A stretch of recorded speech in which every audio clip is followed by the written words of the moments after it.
Hi, my name is Jackie. Welcome to my channel. The name of my channel is Jackie's Van Life Adventures.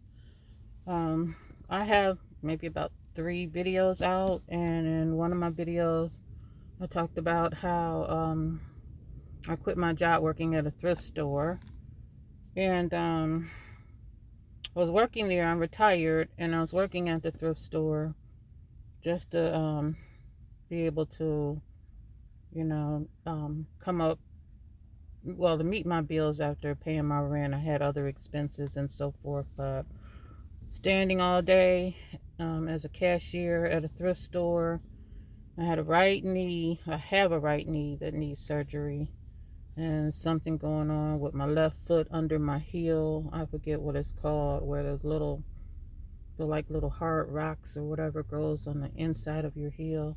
But anyway, at the end of the day, I can hardly walk and I'd be in so much pain. And I never wanted to spend that much time, working hours or whatever, which I'm only allowed with Social Security to work.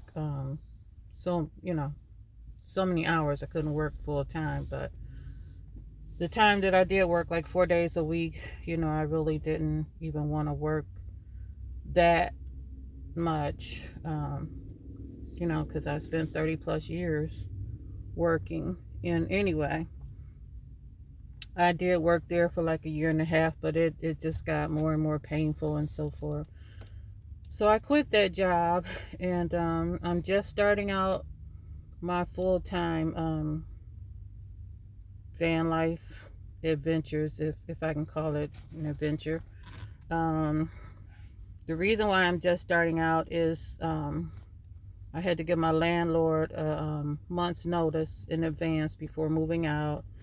And then, I was in a 3-bedroom duplex, and I had a lot of stuff to get rid of. I gave a lot of stuff away, took a lot of stuff back to the thrift, and put my other stuff in storage.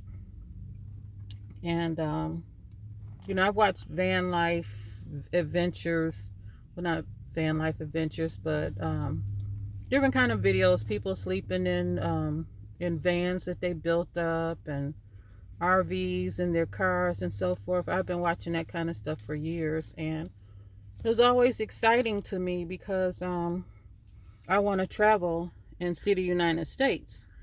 So, I was looking forward to living that kind of life myself, but by choice, not being forced to have to do it.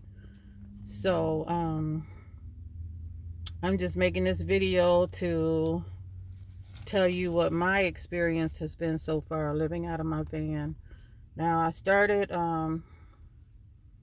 moving stuff out of the duplex, and again, like, I have a right knee that needs surgery, so I'm like trying to lift containers, and with a bad knee, I had a one of those wagons, so I put like 2 containers on the wagon, pull it to my van, take it, put it in storage. So the moving process took me about a week or so, but I had the opportunity, like, once I sold I didn't sell it, once I gave someone my bedroom set, because it's hard to sell anything here. People don't want to buy stuff anymore. But anyway, once I no longer had a bed to sleep in, I had to start sleeping in my minivan. And if you go back and see one of my short videos, I made a video last year. I had this van, and at the time I had a futon in this van, and I felt that a futon sofa sleeper would be more comfortable for me because I felt it would be easier for me to stand up from a futon sofa than from a cot. That a cot set a little lower, and having mobility issues, you know, was my biggest concern for the many bathroom trips that I would make at home. And so then I said futon would be more comfortable. Plus, it's already, padded and cushioned, and I wouldn't have to worry about buying memory foam and mattress or all of that, what you have to do when you build up a bed or buy a cot. And my van is not built up. I didn't have a platform bed or anything built in this minivan because the floors let down into the seats let down into the floors. And I want the van to stay in its original condition in case, I get rid of it in the future. I don't want any holes or nothing like that put into it. So all of the seats are let into the floor. So anyway, last year, if you see my shorts video, I have a video of I watched the sunrise at the beach. That was at Daytona Beach. And I had a futon back then. And I slept on that futon with it in sofa mode. It wasn't let down into a twin size bed. I slept on it because I sleep on my side, so it wasn't a bad experience that one night. Now that was last year, but I ended up getting rid of that, giving that futon to a friend because I felt like it was maybe taking up too much room in the van, or maybe it was too much weight in the van. I was still working. And so I was driving back and forth in another city with the thrift that I was working at. I had to drive to another city, so I was concerned about how much gas, I was burning, driving a futon back and forth every day that I had to work. So I gave it to a friend of mine, this older gentleman. And so then working at the thrift, my boss put out this really nice cot and camping cot. Excellent, perfect condition, looked brand new. So I ended up buying that cot, and I had that in my van for a while. I was driving around with that in the van. I never slept on it.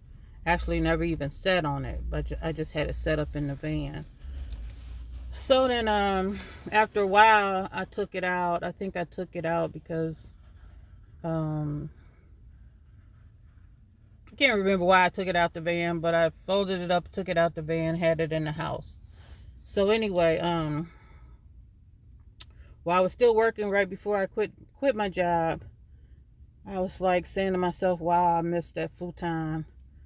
If I had another one, that would be perfect because it was comfortable. And, well, it wasn't that comfortable. I could kind of feel the wood in certain spots on that futon, but, I was just like wishing I never got rid of it. And I was driving to work one morning and I was praying and I was like, Lord, if I could just get another futon like the one that I had before, that would be nice. Before I quit this job, I want my van to be set up for van life. And it's God is amazing how he works. I was praying driving to work, and that morning, didn't a futon come through the store? And by the end of the day, when I was driving home, I had another futon just like the one I got rid of. So anyway, I had the futon set up. I ordered a cover for it off of Amazon and so forth. So around right before the 4th of July, my sister came to visit, her and my cousin, and they surprised me and they wanted to go camping and so forth. And I showed her the futon. She got in the van, and I don't know what happened with the futon. It's like the part that you rest your back on. It's a left side and a right side. So the way it works, when you let it down into a bed mode, you kind of push it forward and you hear a click, click. You push each side forward and you'll hear a certain click, and then it'll lay flat into a twin size bed. But I was showing my sister, I think I already had it let down.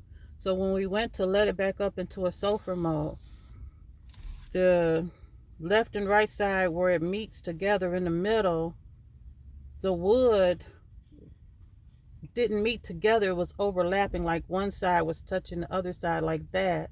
So it wouldn't let back up in sofa mode. And so me and my sister had to pull on it and struggle to make it, instead of overlap, to make it meet together again. And she ended up hurting her finger. But we got it let back up into sofa mode, but it was still was kind of like overlapping in the middle instead of meeting up like that. It ended up overlapping. I don't know how that happened. I don't know if it was from driving around with it, the movement of a vehicle, you know, the sofa moving around in a vehicle. I don't know what caused it to overlap. But anyway, so as I said, as I was moving out of my duplex, I had the opportunity to sleep in my driveway, in my van in the driveway for like 10 days. And my first 2 nights sleeping on that futon, since it wouldn't let down into a bed mode because of the wood meeting up and all of that, it was a problem. So I had to try to sleep on it in sofa mode, and it was a nightmare. I was only getting, for my first 3 nights, I was only getting like 2 to 3 hours of sleep. Tossing and turning, I couldn't get comfortable. It just wasn't working. And even though I sleep on my side, for some reason, or what it was like one side where you rest your back on, it wouldn't lay back. It wouldn't meet up with the other, so it kind of set a little forward. So I didn't have all of the room to sleep on it in sofa mode. So it was like I just tossed and turned and tossed and turned all night long. I was only getting like 2 to 3 hours of sleep. Then I had to get up early and start moving more stuff out of the duplex. And it was a nightmare till after about the 4th night trying to sleep on it. I was like, I made up my mind the next day. I'm like, when I take stuff to the thrift, this futon is being donated as well, because I wasn't getting any sleep. If I went to the store, I couldn't even get out of my van good without falling asleep. I was just falling asleep everywhere. I was so tired and just moving all day long, sunset, sundown, and then I would try to be in my van and have it all set up, even though I was in the driveway, have it all set up with my blackout. You see, I had these screens here where you can't see it, and I don't want to mess with this with the cell phone holder, because it's just really acting up, and I got it situated up here right in my van. But anyway, I got these screens on my windows, and they zip up and they kind of black out the windows for this front row of seats. And I have my panels I keep in the 2nd row and 3rd row. I keep them in always. So anyway, once I went and got the cot out of storage and put it in here, it's a nice cot. It needs a whole lot of cushioning. Like, I could use memory foam mattress, and really it's just like the rails on the side. When you go to sit on the side, I can just feel the railing just like piercing through the back of my thighs or whatever when I'm sitting on the side of the bed. But I still would love to travel and see the United States, but eventually, like soon, I'm going to need something that I can stand up in, because I'm 63, and trying to stand up in a minivan to use the restroom in the middle of the night is not an easy task. And that's been an experience. And then another adventure or experience that I had is like, okay, I have a refrigerator, and all while I was moving, that was in the house, and then it was plugged up and everything. So like my last day, I moved the last stuff out of my unit. I put the refrigerator in my van. But I have a EcoFlow power generator, and I think it's a 750 watts. And so my concerns was, okay, when I'm driving, I guess my refrigerator should be plugged up to my van to keep the refrigerator going. And then wherever I'm going to sleep at night when I'm not driving my car, then that's when my refrigerator should be hooked up to my EcoFlow. But what do I do when my EcoFlow gets down to 0% or whatever and it needs to be recharged, because it's a heavy unit and it's not something that I could just pick up and walk into a Starbucks and say, you mind if I plug this up while I drink my coffee? It's a big unit, and plus I don't want people to see what I have in my van. So, and then the problem is living here in Florida, it rained for like, oh Lord have mercy, for like 5 days straight. No sun. I worked moving in the rain. I just was so tired, exhausted. By the time I moved my last little stuff out of that duplex, I mean, it's like somebody took a towel and just wrung out the last of my energy. But anyway, what I would do when I was sleeping in my van, which, like I said, I think I did it for like about 10 days in the driveway. So every morning I wake up, go back in the duplex, and I would charge up my little power sources that got me through the night, because it was hot. Even though it rained, it was muggy. And so what kept me cooled off is I had right behind my seat here, you see a purple, it's a little purple fan, but it has a plug that plug into the wall. And then I had that blowing on me from the back of this driver's seat. And then my head would be towards the back of my van. And so I had a box fan sitting on a stool, and that had to be plugged up. So my power sources for getting through the night was I had this little thing here. I had this for like about 2 years. I ended up buying a second one this year. Right now this one is at 22%, but when you charge it up, it'll say 100% on the screen. And then you can plug up like the socket, the AC, for like when you plug stuff up in the wall in your house. So you can plug that up there. So that's what I would plug my fan into. And the one behind my seat, I would use the other one for the one behind my seat. So these will last, as far as like trying to run a medium-sized fan that I was using. This will last for maybe 2 hours, 2.5 hours before it'll get to 0%.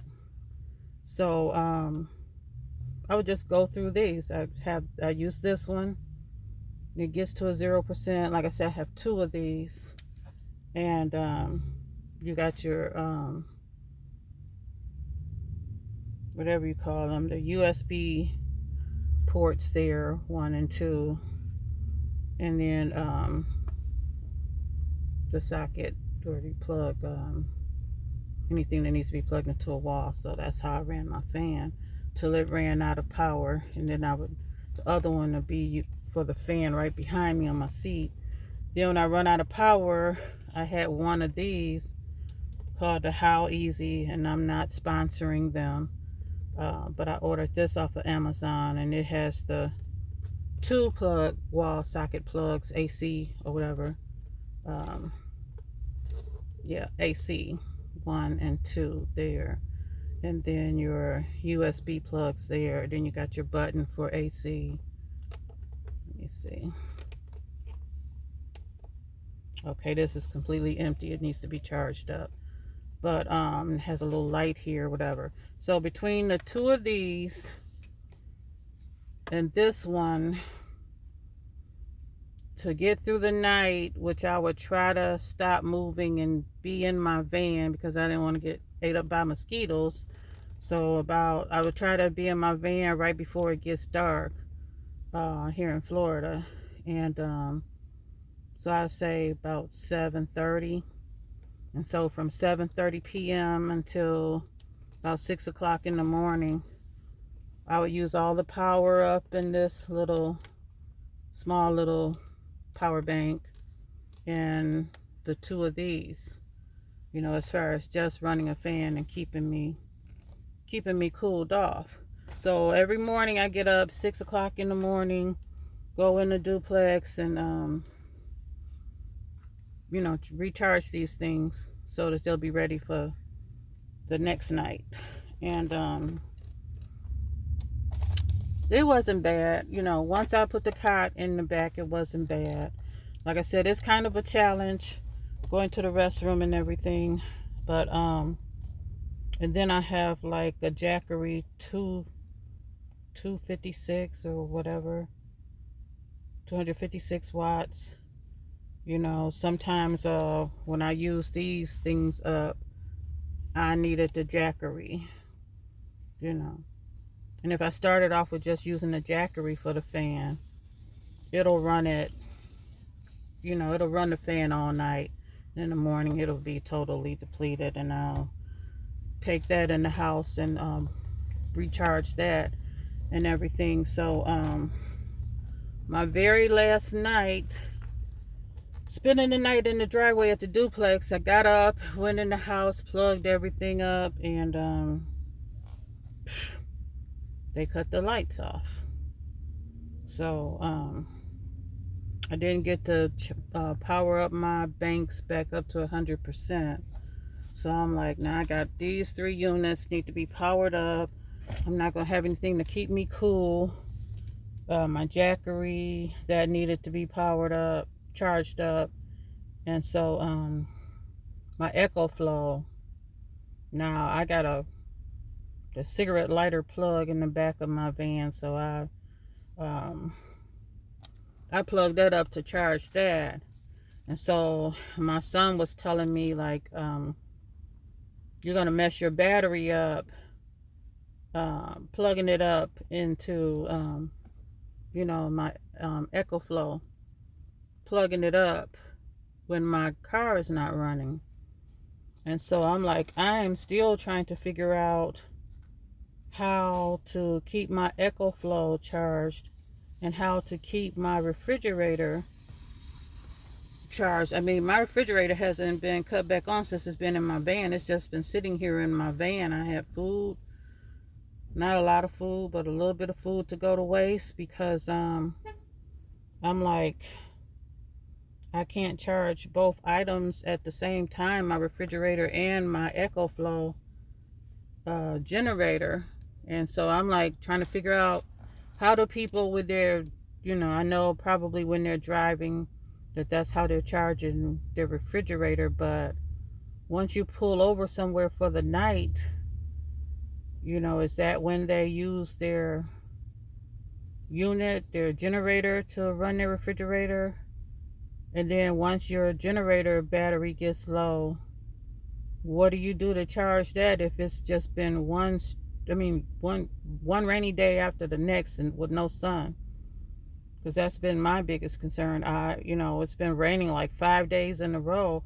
Right now, this phone that I'm recording off of needs to be charged up, but each end of my cord is a C port, and so the plug here in my van is a USB plug, like the square end, like this. But the cord to my phone is a C port on each end, and I don't have a C port, so I gotta buy an adapter just so I can charge my phone today. So anyway, that's been the challenges. So my son is telling me that I can plug my refrigerator up to my EcoFlow and then plug the EcoFlow into the cigarette lighter plug. And so while I'm driving and my EcoFlow is plugged up, it's being charged, and at the same time my refrigerator is running. I forget what that's called, pass through or something, when you're trying to charge your generator and use it, you run something on it while you're charging it back up. I think it's called pass through. So I hope pass through will work and not drain or affect my battery, my alternator or something like that, my son said.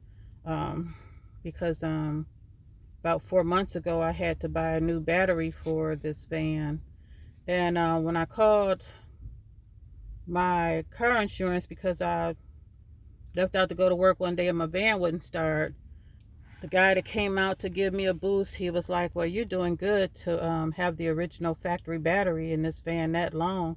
You did good. So anyway, I ended up having to replace the battery. And wouldn't you know it, that this Chrysler Pacifica, they take two batteries. The primary and secondary battery. The secondary battery has something to do with the stop start feature, which I cannot stand. I don't see the purpose of it.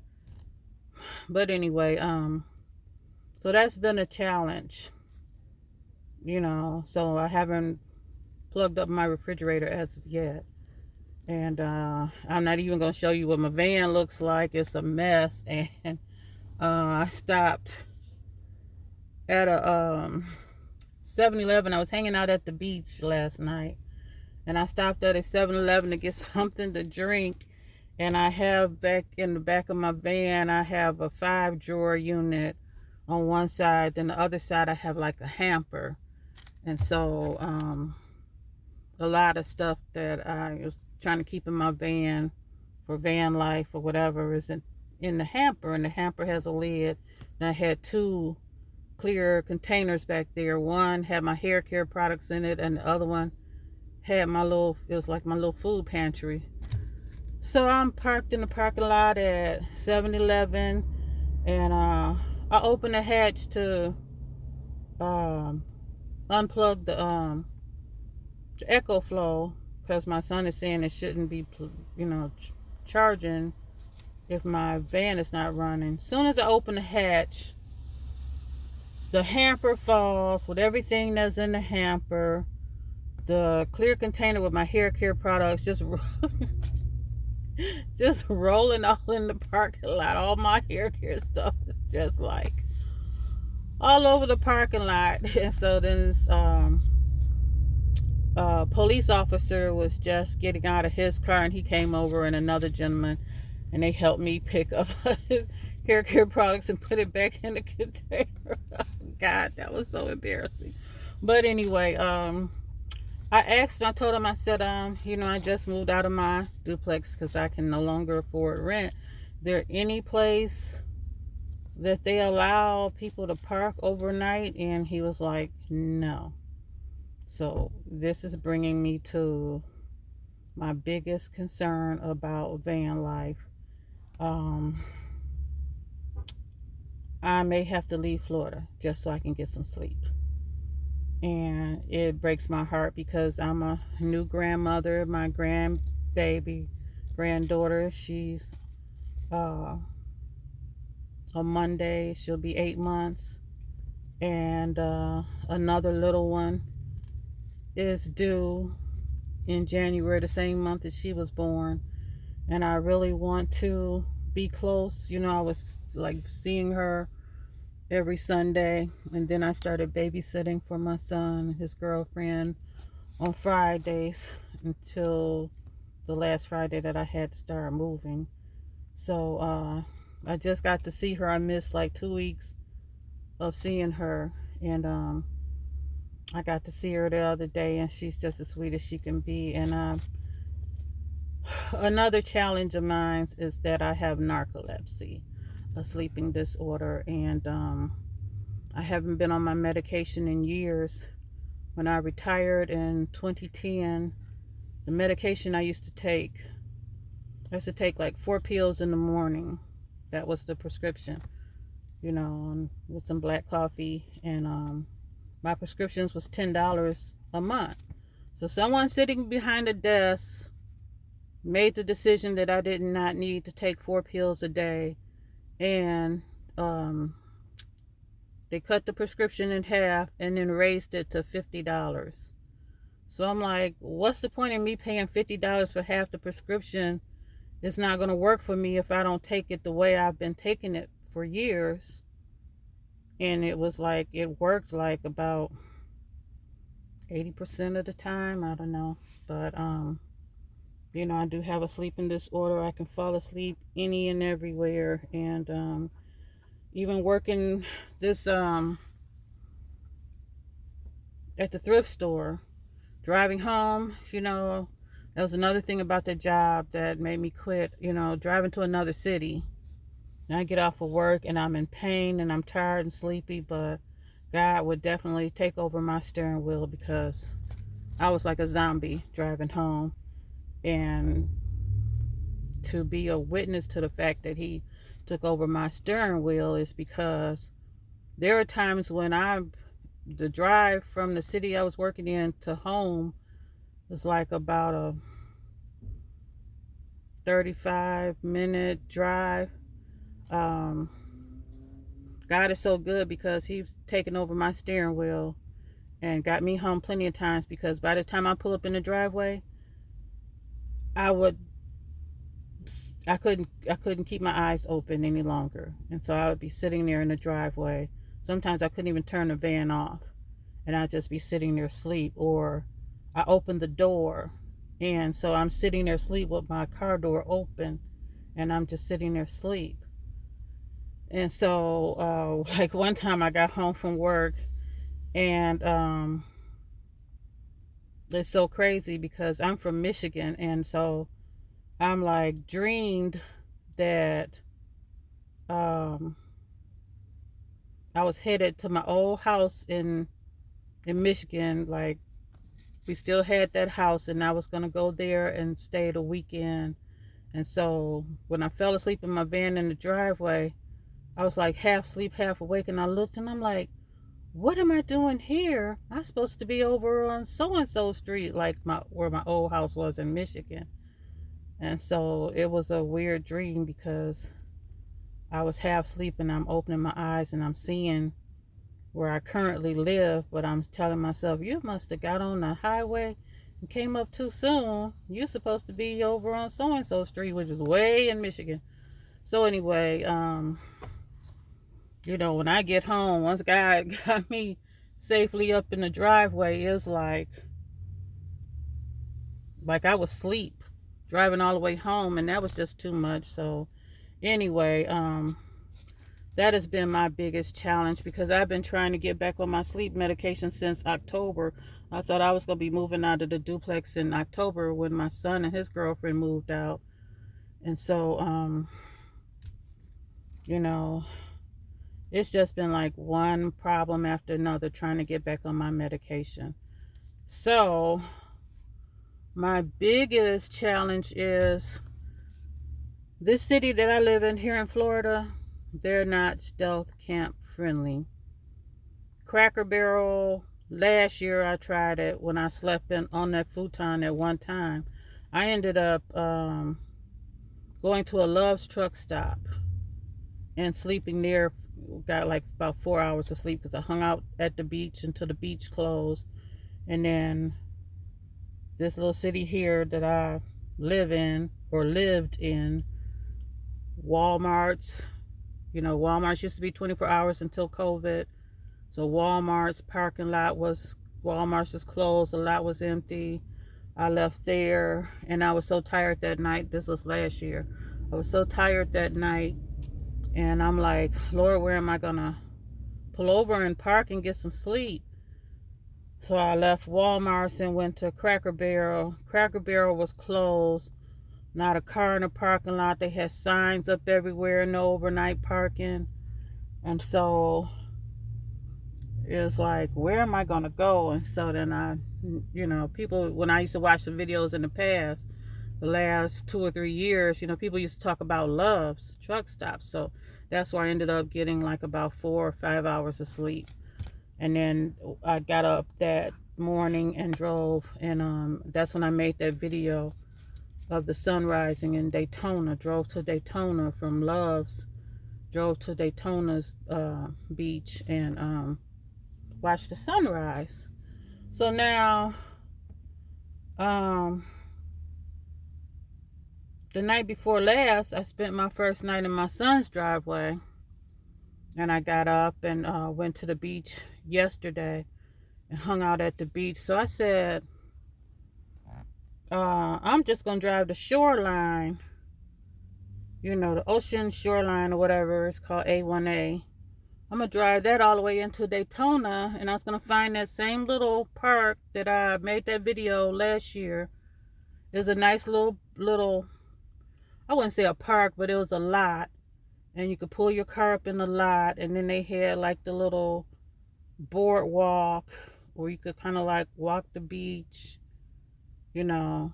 You could walk on the boardwalk, or you can step down into the sand, you know. So that was a long drive from this little city into Daytona, because like I said, the cop that helped me pick my stuff up out the parking lot, he was like, no, you know, this county, there's no place I can park overnight, you know. And so then he was like, well, maybe you try Daytona or Ocala or something like that. And so, you know, I used to work in Daytona before COVID, so I kind of like learned Daytona almost like the back of my hand. So I drove the shoreline last night. I hung out at the beach till after dark, and so it was like about 11 o'clock. I said, well, I'm gonna go to that same little place where I made that video watching the sunrise.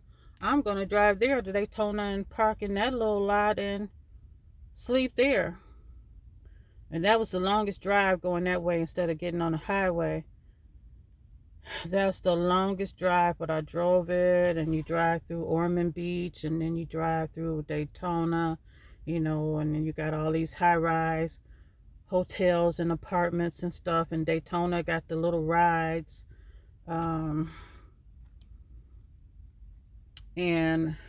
drove through the main road that gets you over there to the beach in Daytona is International Speedway, because I used to work as a customer service representative, and so then I kind of learned that area too.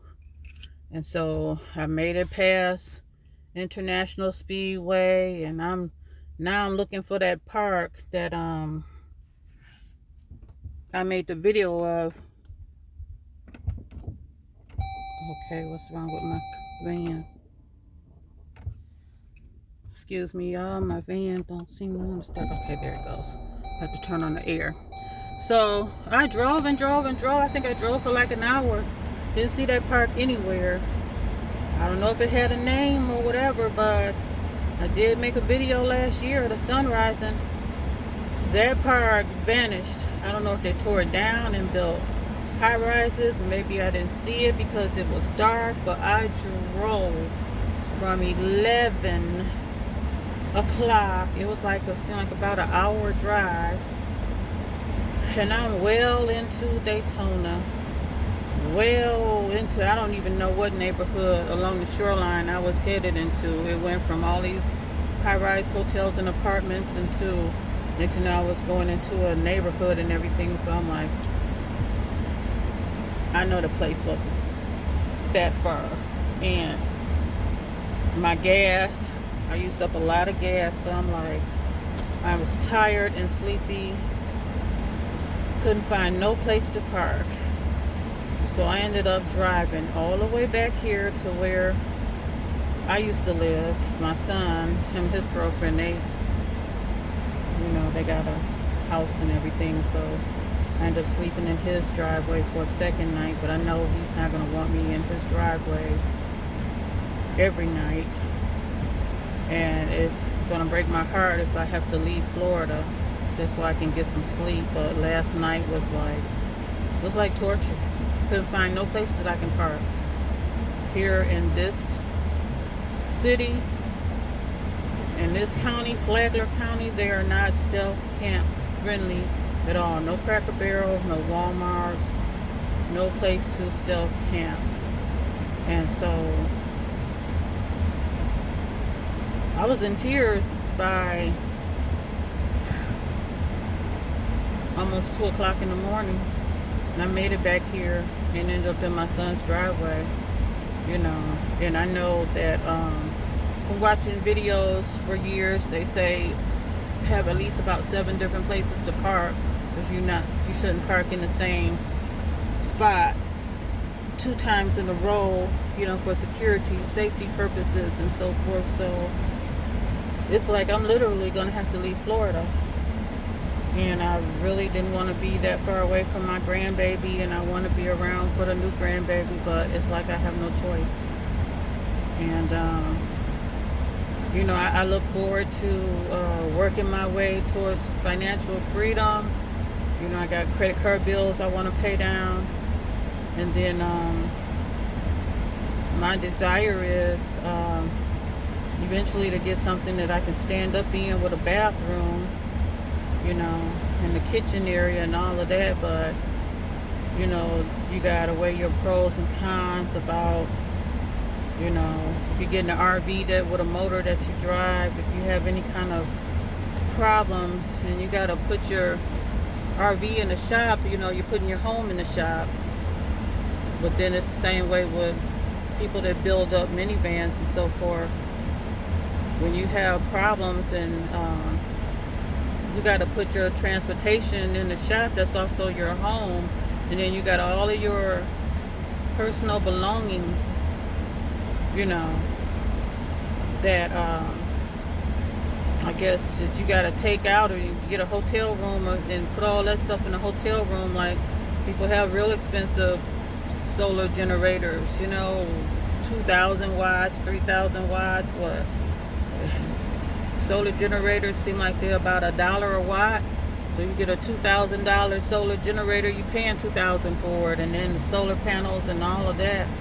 That's a lot of stuff. People's laptops and all of that. You got to think about having to put all of that into a hotel room, because you got to put your home, your transportation in the shop. And then, you got to have the finances and be prepared for any kind of breakdowns that you can have on the road. And so it's like I literally need to stay here in this city until I pay down some credit cards and free up some money, because I wouldn't want to be on the road and have a breakdown and can't get it repaired, which I pray would never happen. But my door, I can't climb from the front seat into the back, and my cot is literally right here at the armrest of both of these seats. So it's a long cot. I think that's why I took it out and wanted another futon, because the cot takes up more room. And I knew I was going to have some kind of unit back there for like my clothes and so forth. So,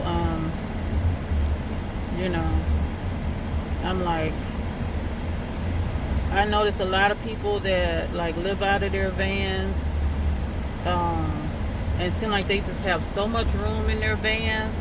They seem like they're the Dodge Grand Caravans. But this Pacifica, it gets more narrow towards the third row, where the third row of seats are. And then you got that uneven floor. And so, my refrigerator, now that it's in here, I had to put some wood blocks on one end to level it up. But it takes up the space that I had, like, to help me get in this van at night. There's two different ways I would climb in this van. I had a step stool, then I had to tie a rope to the step stool, because I step up on the step stool and then step into the van. I'm hunched over, but yet I still got to get that step stool from outside. So I had a rope tied to it where I can pull it in, bring it in, and I have no choice but to climb in the back from opening the side door. That was one way. And then now I have a little stool, so I would kind of like prop my butt up on the stool and then brace my feet and get in the van, and then close the sliding door. And speaking of sliding doors, now all of a sudden, out the blue, my sliding door is like making a scraping sound, and it's not sliding open and sliding closed easily. So yesterday morning, I hit my unlock button and went to pull the door open, and it's like it almost didn't want to open. So now I'm hearing this scraping, grinding sound. It's not sliding open and closed easily. So I don't know what's going on with the door. I'm like, I don't need to be trapped in here, trying to get out, and the door is acting crazy. So I don't know if something needs to be oiled. It wasn't acting like that just out the blue. Like for the last 2 days now, the door is like scraping, and it's not sliding easily. It's not sliding open, and it's not sliding closed easily. So, those are some challenges. The biggest one is, if I continue to stay here in the city, there's no place that I can park except in my son's driveway. And I don't know if he's gonna let me do that every night. But I don't know, that's another issue. But anyway, and then recharging my units. Like I said, I have an EcoFlow, I think it's a 750, and then my three little power bank things, this one and two of these. So to recharge them, once I get these charged up, then I can charge my cell phone off of one of these. But I got a solar panel that, the first time I bought this one was like 2 years ago. It came by itself. But this year I saw on Amazon where they had it, where you could buy this with the solar panel. A solar panel that'll recharge this. So I'm going to I got the solar panel back there. Today has been the first day. It's like partly sunny, partly cloudy. It's been rain, but the sun is in and out. I got the solar panel back there that I can reach it, but I gotta get to the bag that has the cord, and I can sit the solar panel up in my up here in a dash and see if it'll charge these banks up one at a time, so I get all three of them charged up. But yeah, so far that's been my van life experience. So I done slept in this van for about when the girl came and picked up my bed on August the 29th. So I've been sleeping in my whatever that last Friday was in August. I've been sleeping in my van since the last Friday in August. And I'm getting more sleep now on the cot than I am on the futon. But I had a whole lot of stuff that I thought I was going to have in this van for van life, and it's no room for it. And so it's like at night I'm tossing stuff onto my front seats. And they say another thing, if you stealth camp, shouldn't cover your front windows, and the front cab should always just look clear and clean. But no way possible, because I don't have a lot of room for the stuff I need. It's just barely enough room when I climb up in here, sitting on that stool, or whether I step on the step stool. It's not a lot of room when I get up in the middle of the night to use the restroom. So eventually I'm going to need something that I can stand up in. But I am officially homeless, and I guess I shouldn't look at it. Well, some people will look at it as homeless. It would be more exciting and more of an adventure if I just had different places that I can park at. But the way it's set up here in Flagler County, people call the police on you if you go in the neighborhood and park. They don't have like sidewalks in front of the houses here. Like, I'm from Michigan, we have sidewalks and driveways. And if I was sleeping out of my van, I can find like an abandoned house to park in front of or something like that. But here, all these parking lots are well lit and empty. Now, the only thing is, when I drove around Daytona and I couldn't find that little lot that where you could park and then walk the beach or whatever in Daytona. I couldn't find that.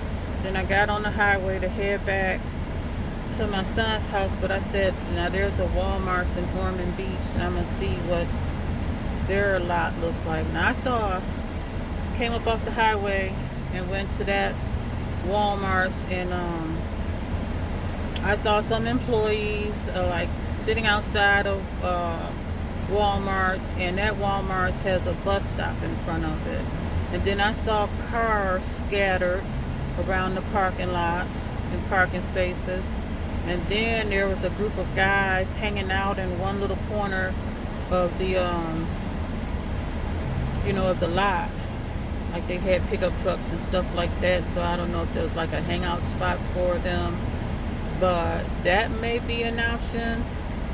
But again, you're supposed to like use stealth camping, try to be undetected and everything, and I can't climb from the front seat to the back. I got to get out and get in the back from my side. So that blows it right there, unless I do that when it's broad daylight and I look like I'm a customer or somebody, Walmart's customer, just getting in my vehicle, which still somebody gonna notice me do that. But so it's really gonna be a challenge. I'm gonna check out the city that I was working in at the thrift store. I'm gonna check out their Walmarts and go to my old job and see if I see some of my old customers. I don't know, maybe they have some ideas, but that's my biggest challenge, finding a place to park. I look forward to traveling and seeing the United States, but that's my second biggest challenge is, not being on my sleep disorder medication. It's like I fall asleep everywhere. I done had a nap already this morning. I went to McDonald's and I pulled over and had my little breakfast sandwich, my little iced coffee, and fell asleep right there in the lot. So,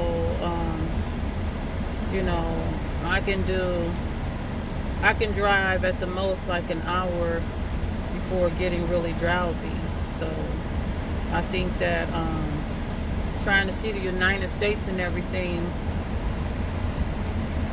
if a trip took someone else like 10 hours to get from one state to another, whatever their destination is, for me having narcolepsy, it'll probably take me 16 hours as opposed to their 10, because without my medication, I know there's going to be several stops I have to take to pull over somewhere and take a nap. Because with narcolepsy, it's like this drug feeling comes over you, like somebody gave you a sleeping pill, gives me a sleeping pill, and it's just like a drug feeling. And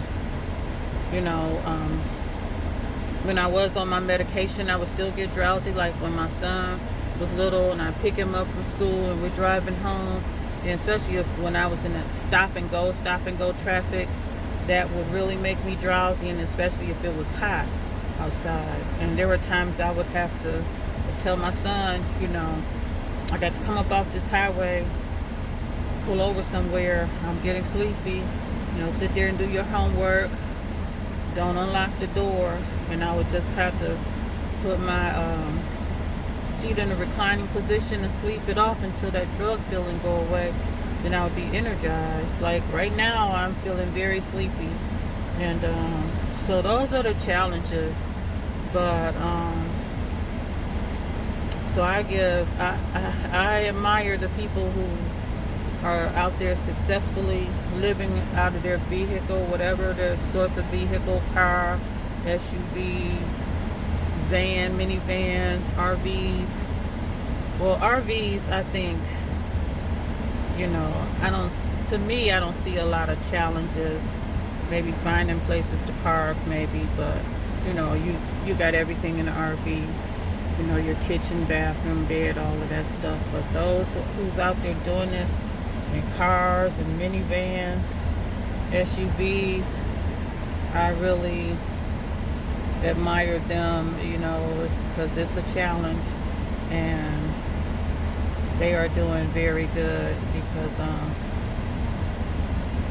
I pray, I hope to be successful with this because I have goals, and I'm tired of renting. I've outgrown apartment buildings a long time ago, and I get Social Security, and my little bit of pension that I get from my retirement, that was sliced in half once I started getting Social Security. So that's just enough to pay for this van. So there's no rent that I can afford here in Florida, and I'm just honestly tired of renting. I've outgrown apartments. I can't stand a noisy person up over my head, or next to me or whatever. I've had bad experiences of being in apartments. There's always some noisy person above me or next to me, or somebody had roaches and their roaches come crawling into my apartment. The last apartment I was in, I was staying in Michigan, and it was a nice apartment, and I don't think I stayed in there a year because my father lived here in Florida, and he would go out in his car. He had dementia, and so he would get lost. One time he was missing for like a whole day. And so my son, we had came to visit him in 2013, summer 2013, and then my son decided to stay. He wanted to get to know his granddad. So I went back to Michigan because I was just visiting him, and it was kind of like breaking my heart because I wasn't used to being away from my son. But then my son was working during the day, so my father was still going out and getting lost. And so since I was retired and in my apartment, I said I might as well put myself in storage and go and take care of him because, that was dangerous. He would do stuff like he'd be on the highway following cars. So I broke my lease.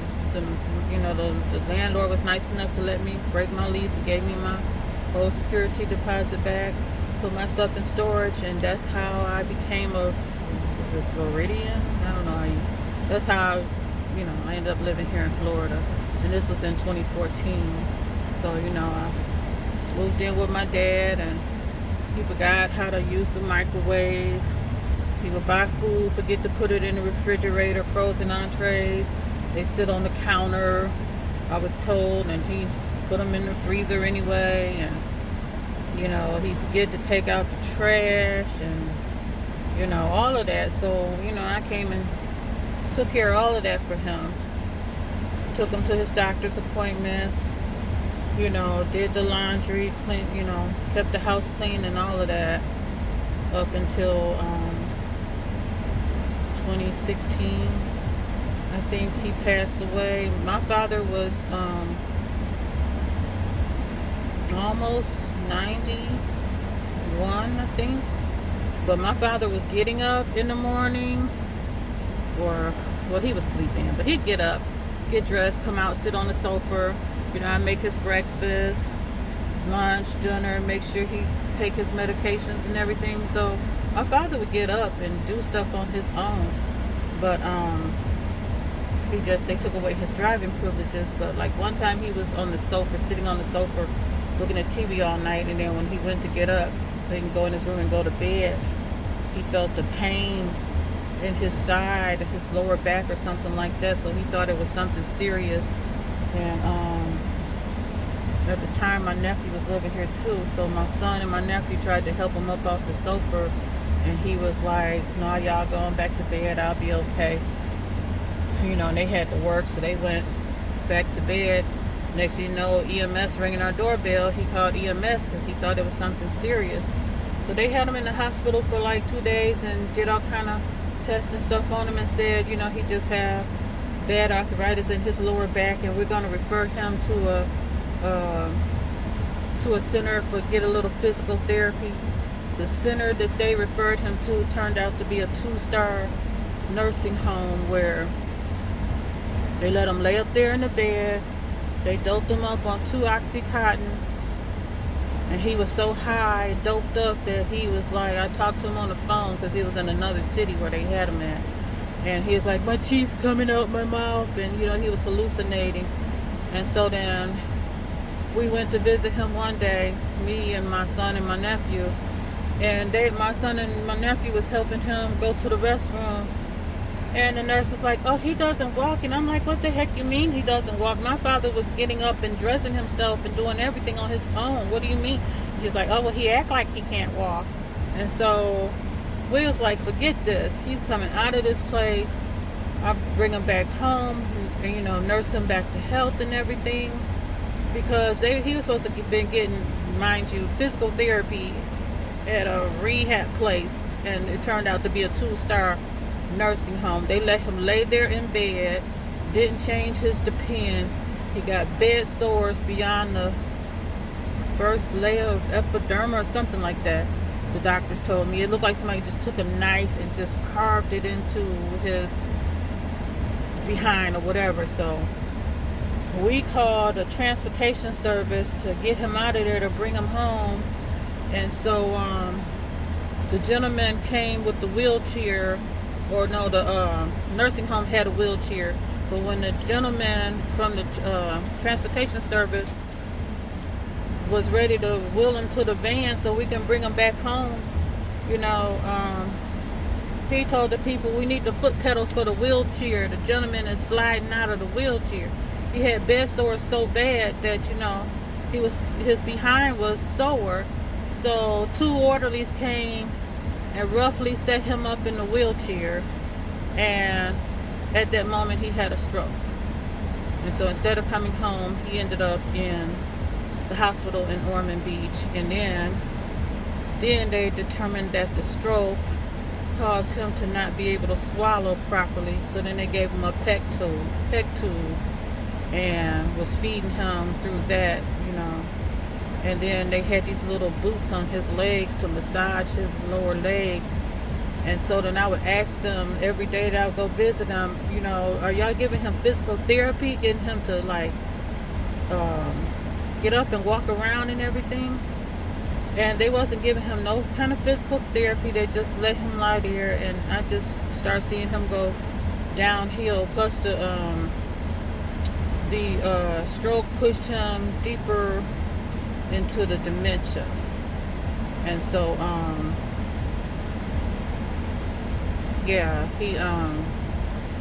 he just started going downhill instead of getting better. And so then I told them to send him home, hospice at home. And they sent him home without a depends on. So one morning, my nephew didn't, thank God, got it so good, my nephew didn't go to work that day.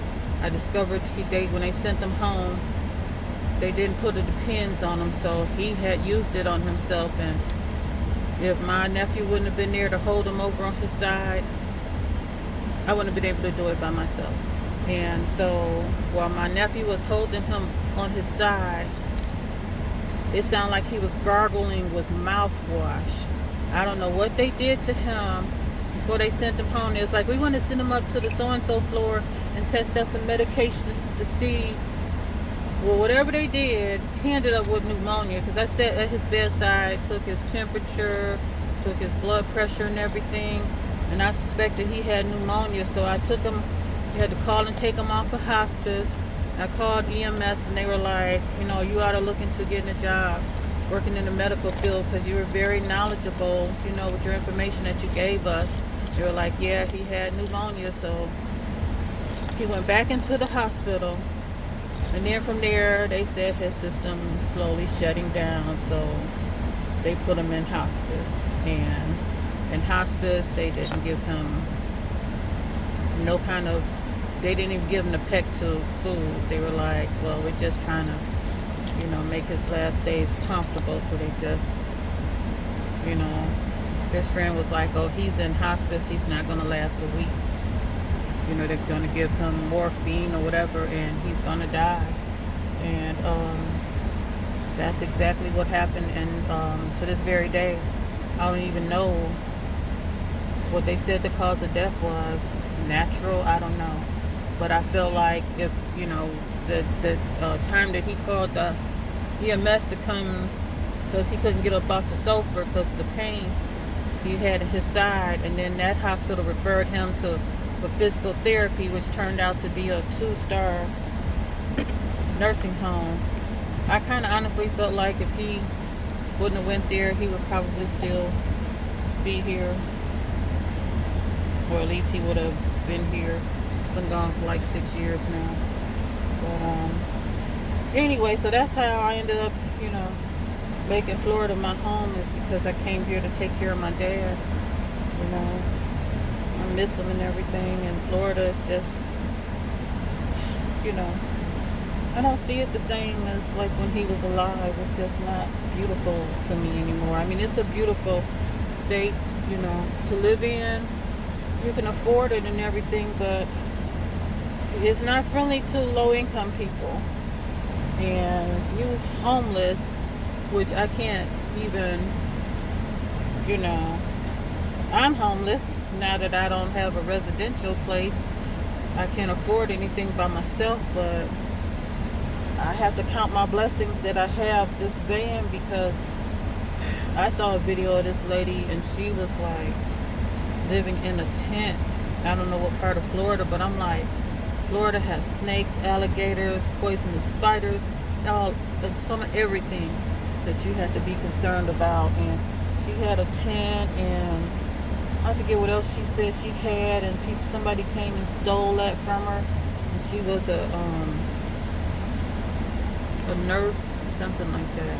And she was just totally homeless, and I was just like in tears over her situation. Like, I'm kind of like in tears over mine, because I wanted to live the van life, but by choice. I mean, I thought it would have been nice if I can keep a home base and go on some camping adventures, like on weekends and stuff, but still have a home base to come, to come back to and rest and get rejuvenated if I'm tired of driving. I didn't want it to be where I was forced. I feel like I shouldn't have to choose between having a home base or living out of a van. I mean, I worked all of my life, and I'm like, this is what retirement boils down to. But with this rent gouging, or whatever you call it, where all of a sudden they just went up ridiculous prices on the rent. It made a lot of people homeless, and I really feel sorry for a lot of people who was only getting like $800 or $900 for Social Security, and it's caused a lot of people to live out of cars and SUVs, and I just think it's so sad. But gotta make a way. He's gonna make a way for me. I think if I can, I just really wish that I could stay in this city at least to the end of the year, where I can pay down some of my credit cards and free up some of my money, so that I can travel the United States. I just still want to see other states that I've never been to, and I want to put out some good content. If I make videos, put out some good content and stuff. I like ordered one of those screen house things that attach to the back of my van and everything. I had all this stuff I was gonna have in this van for van life, and once I moved out all of this stuff out of my duplex, and then I put in my van I moved that in last, all the stuff I wanted to have in here for van life, my van was piled up to the ceiling. I'm like, oh no, what made you think you can have all of this stuff? It's like, if I gotta leave Florida, I can't even bring all that stuff with me, because it's just enough room to put a porta potty. I got my camping stove, I got my butane canisters, I got a porta potty, which I haven't had to use because I have a lady's pee funnel that I ordered off of Amazon. So you just need a bottle, empty bottle, to use with the pee funnel. But it's not enough room in here for all of the stuff I thought I could have with me for a van life. There's not enough room. It's like right now, as I'm making this video, a bag of my clothes is up here on the front seat.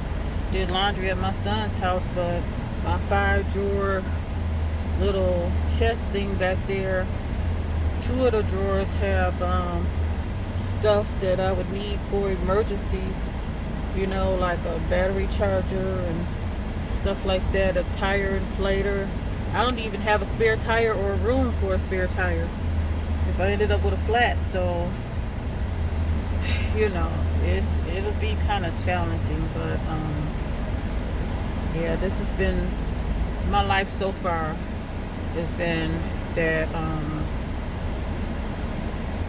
the majority of my about 15 days, whatever, sleeping in my van has been sleeping in the driveway where I used to stay and sleeping in my son's driveway for 2 nights. But I didn't have, you know, my son's driveway, which I might not have if he, you know, says he don't want me in his driveway every night because of, you know, I don't know. It's just not a lot of room with his vehicle and his girlfriend's vehicle. And then last night I pulled up almost 2 o'clock in the morning after making it back from Daytona, not finding any place to park there. It's like the back of my van was kind of like sitting out on the road. So I don't know. It's just, I didn't know it would be such a challenge. But I still look forward to traveling in the future, seeing the United States. But I will be making some videos letting you know. I gotta check out other cities, but I want to stay in Florida so I can get to see my grandbaby and the new grandbaby. Then I have to start checking out cities that's close by.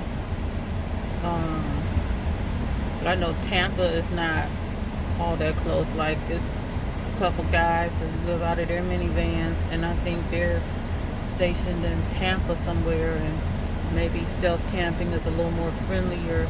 And then a lot of people that I watch, I honestly think like they have a relative where they pull in their driveways. I know at least about 3 of the people that I follow on YouTube. They have a relative who I think they go, you know, be in their driveway more so than having the challenge of finding at least 5 to 7 different places to park every night. Oh, and that's another thing that my son was telling me, that Planet Fitness is no longer 24 hours, which I don't need it to be 24 hours. I gotta sign up for the black card so that I can start taking my showers there. You know, I was showering while I still had access to water and electricity in my duplex as I was slowly moving out. But yeah, this is a real challenge, especially when you're older and you have mobility issues. I'm 63, so, you know, trying to climb from my front seat to the back is not an option for me. But I look forward to putting out some content of traveling. Seeing the United States is being like pulling teeth trying to get back on my sleep disorder medication, one problem after another. I've been trying since October and I still don't have my medication, and it's, you know, it's just one issue after another. So like when I was working at the thrift store, you know, and I know when I was at home doing absolutely nothing, if I get sleepy in the middle of the day, I could take a nap. But working as a cashier, I'm like, oh man, can I do this? Like, what's gonna happen when I get sleepy? But I wake up in the morning and I make my own little frappe strong coffee drink. I use like double the amount of coffee that a regular person would take. Really strong coffee drink. And that would get me through the whole day of working as a cashier. And I did, you know, I worked for like a year and a half successfully. And so when I hit the road, you know, if I can't get back on my sleep disorder medication, then I'll just make strong coffee drinks in the morning. And then when I feel myself getting sleepy, then I'll have to come up on on the next exit and find a major parking lot somewhere and take a nap and then get back on the road again. I ordered this book off of Amazon called The Next Stop, and so it shows all the exits in every state and what is at that exit. Like if it's a Walmart or Cracker Barrel, it lists the stores, gas stations, hotels, all of that, and it tells you what exit. So it's for the whole United States. So that book is in storage, but I'm gonna have to go to storage and get that book out because I have a feeling that I might just have to maybe go check out Georgia. There was this campground that I wanted to check out last summer, and my sister was supposed to come visit last summer. We were supposed to go camping at this campground in Georgia, and it was like only $20 a night. Now they went up to $30, and I might just go get that screen house tent out of my storage unit and camping table and go. I think it's called Warthrin Campground in Warthrin, Georgia. I might just have to drive there. You know, I don't know if they close up for the year or whatever, but I might just have to pay for a week here and there or something, because I can't be driving around like last night. Like I said, I drove from about 11 to 2, and by the time I made it back to my son's house, I was like dizzy. Driving the car felt so strange. It was like, it was a challenge. But anyway, you know, I look forward to posting some videos with content of me traveling the United States, and I'm gonna post videos of my experience finding places to park. I might tonight try that Walmart's in Ormond Beach, because it looked like, you know, I saw some cars scattered here or there. You know, what can they, only thing they can do is tell me I can't be there. So I might try that out. But, you know, when it comes to having 5 to 7 different places to park, it's not happening here in this city. Or not even in Daytona, because I don't even see that little park anymore. And I didn't see no places to park in Daytona either. At least not, you know, I used to work in Daytona and I know the ran down areas, and you know, I didn't see that little parking lot when they used to have the, you know, the parking lot with the picnic tables and all of that. We walk on the beach. I didn't see that anymore. So, you know, that would be a challenge, trying to find 5 to 7 different parking spaces in Daytona. So I'm gonna have to go pull out my book, The Next Stop, and look at the next major city that that's stealth camp friendlier, you know, where I have an option of a Walmart and a Cracker Barrel and a Cabela's and a Lowe's or Home Depot or whatever, but it's not happening here. But anyway, if you watched this video all the way through, I want to thank you. Thank you for visiting my channel. If you enjoyed what I had to share with you, please click like, share, and subscribe. And I hope to see you again soon. Love and peace. Bye.